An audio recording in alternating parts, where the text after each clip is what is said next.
کبھی سوچا ہے کہ اصل آزادی کیا ہوتی ہے؟ کیا یہ صرف سیاسی خود مختاری کا نام ہے یا اس کا کوئی گہرا تعلق ہمارے سوچنے کے انداز سے بھی ہے؟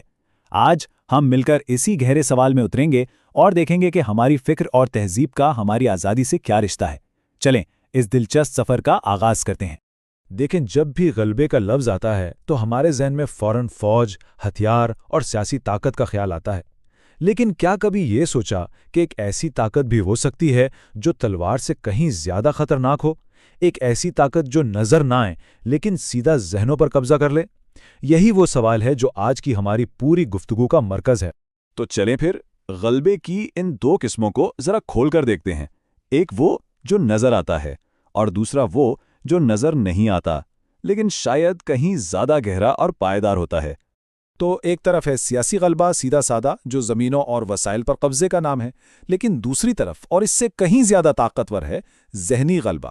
یہ تب ہوتا ہے جب ایک تہذیب دوسری تہذیب کے سوچنے کا انداز ہی بدل کر رکھ دے۔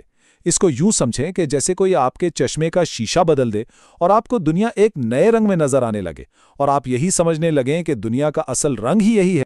اچھا، تو اب جب ہم نے یہ سمجھ لیا ہے کہ غلبہ ہوتا کیا ہے تو اب دیکھتے ہیں کہ یہ تصور آج مسلم دنیا پر کیسے لاگو ہوتا ہے، اور یہ اس تجزیے کا شاید سب سے اہم حصہ ہے۔ کہنے کو تو بہت سے مسلم ممالک آزاد ہیں، ان کے اپنے جھنڈے ہیں، اپنی حکومتیں ہیں، سب کچھ ہے، لیکن کیا وہ واقعی آزاد ہیں؟ یہاں ایک بہت چونکا دینے والا نقطہ سامنے آتا ہے کہ اصل غلامی زنجیروں کی نہیں ہوتی بلکہ ذہن کی ہوتی ہے۔ ذرا رک کر اس جملے کو محسوس کریں۔ اس کا مطلب یہ ہے کہ کامیابی کا تصور، خوبصورتی کا معیار اور یہاں تک کہ زندگی کا مقصد بھی ہمارا اپنا نہیں رہتا۔ ہم کسی اور کی بنائی ہوئی دوڑ میں بھاگ رہے ہوتے ہیں اور اسی کو اپنی منزل سمجھ بیٹھتے ہیں۔ تو یہ ذہنی غلامی ہماری روزمرہ کی زندگی میں کیسے نظر آتی ہے؟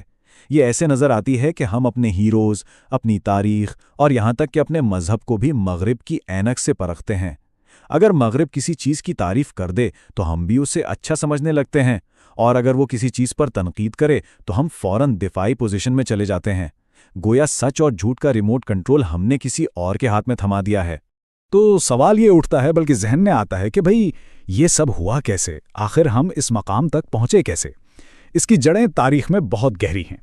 اس ساری صورتحال کی جڑ جو ہے نا، وہ ایک لفظ میں چھپی ہے: اجتہاد۔ اجتہاد کا مطلب ہے سوچ کے دروازے کھلے رکھنا، نئے سوالات پوچھنا اور قرآن و سنت کی روشنی میں نئے زمانے کے نئے مسائل کا حل تلاش کرنا۔ یہ وہ فکری انجن تھا جو صدیوں تک مسلم تہذیب کو علم اور فکر کی دنیا میں سب سے آگے رکھے ہوئے تھا۔ اور یہاں ایک بہت کڑوا لیکن ضروری سچ سامنے آتا ہے۔ فکری قیادت کسی قوم کی جاگیر نہیں ہوتی، یہ ایک دوڑ ہے، اور جو قوم تحقیق اور نئے خیالات پیدا کرنے کی دوڑ میں آگے نکل جاتی ہے، دنیا اسی کے پیچھے چلتی ہے۔ جب ہم نے سوچنا چھوڑ دیا تو قیادت بھی ہمارے ہاتھ سے نکل گئی۔ اب بات کو پوری طرح سمجھنے کے لیے ہمیں تصویر کا دوسرا رخ بھی دیکھنا پڑے گا، یعنی مغربی تہذیب کا وہ فکری سفر جو پچھلی چند صدیوں پر پھیلا ہوا ہے۔ یہ ٹائم لائن ایک بہت ہی دلچسپ اور سچی کہانی سناتی ہے۔ یہ کہانی ہے کہ کس طرح مغرب نے 300 سالوں میں اپنا راستہ خدا کے ساتھ عقل سے شروع کیا، پھر چرچ کے خلاف عقل پر پہنچا اور آخرکار خدا کے بغیر عقل پر آ کر ختم ہوا۔ یہ ایک ایسا فکری سفر تھا جس نے پوری دنیا کا رخ بدل کر رکھ دیا۔ تو اب جو تصویر بنتی ہے وہ یہ ہے کہ ہمارے سامنے دو ایسی تہذیبیں ہیں جو بالکل مخالف سمتوں میں جا رہی ہیں۔ اسے سمجھنے کے لیے دو کشتیوں کی مثال سے بہتر اور کیا ہو سکتا ہے؟ یہاں آپ صاف صاف دیکھ سکتے ہیں کہ ان دونوں تہذیبوں میں زمین آسمان کا فرق ہے۔ ایک کی بنیاد وحی اور روحانیت پر ہے، جبکہ دوسری کی بنیاد صرف مادیت اور انسانی عقل پر۔ ایک کی منزل آخرت ہے، جبکہ دوسری کی منزل یہ دنیاوی ترقی ہے۔ یہ دو کشتیاں ہیں جو ایک ہی سمندر میں ہیں، لیکن ان کی سمتیں ایک دوسرے سے بالکل الٹ ہیں۔ اچھا، تو اتنی ساری تشخیص کے بعد، مسئلے کی جڑ تک پہنچنے کے بعد، سب سے بڑا سوال تو یہی ہے کہ بھئی حل کیا ہے؟ آگے کا راستہ کیا ہے؟ اور اچھی بات یہ ہے کہ حل ماضی میں واپس جانے میں نہیں بلکہ ہمت کے ساتھ آگے بڑھنے میں ہے۔ تو حل کیا ہے؟ حل یہ نہیں کہ ہم مغرب کی ہر چیز کو آنکھیں بند کے رد کر دیں یا ماضی کی پناہ لے لیں، نہیں، بلکہ حل یہ ہے کہ ہم اپنی اسلامی بنیادوں پر ایک نیا، ایک جدید اور ترقی یافتہ فکری نظام کھڑا کریں۔ ایک ایسا نظام جو سائنس اور ٹیکنالوجی کو بھی اپنائے لیکن اس کی روح اسلامی ہو۔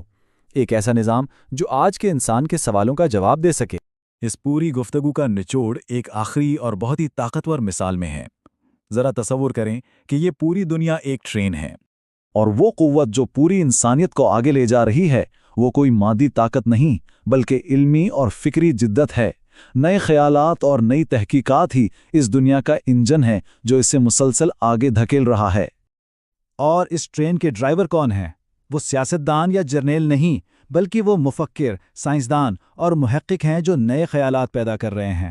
وہی اس ٹرین کی سمت طے کر رہے ہیں، اور باقی پوری دنیا ان کے پیچھے مسافروں کی طرح بیٹھی ہے۔ اب اگر ہمیں یہ لگ رہا ہے کہ یہ ٹرین غلط منزل کی طرف جا رہی ہے تو کیا صرف اپنی سیٹ پر بیٹھ کر شور مچانے سے کچھ ہوگا؟ بالکل بھی نہیں۔ ٹرین کا رخ بدلنے کا صرف اور صرف ایک ہی طریقہ ہے، انجن روم میں جا کے ڈرائیونگ سیٹ سنبھالنی ہوگی، یعنی فکر و تحقیق کی دنیا میں قیادت کرنی ہوگی۔ صرف اسی صورت میں دنیا کا رخ مادیت سے ہٹا کر ایک اعلیٰ مقصد کی طرف موڑا جا سکتا ہے۔ تو یہ سارا تجزیہ ہمیں ایک آخری اور سب سے اہم سوال پر لا کر چھوڑ دیتا ہے۔ یہ سوال صرف دانشوروں کے لیے نہیں بلکہ ہم میں سے ہر ایک کے لیے ہے کہ اس دور کی ٹرین کا انجن کون چلائے گا؟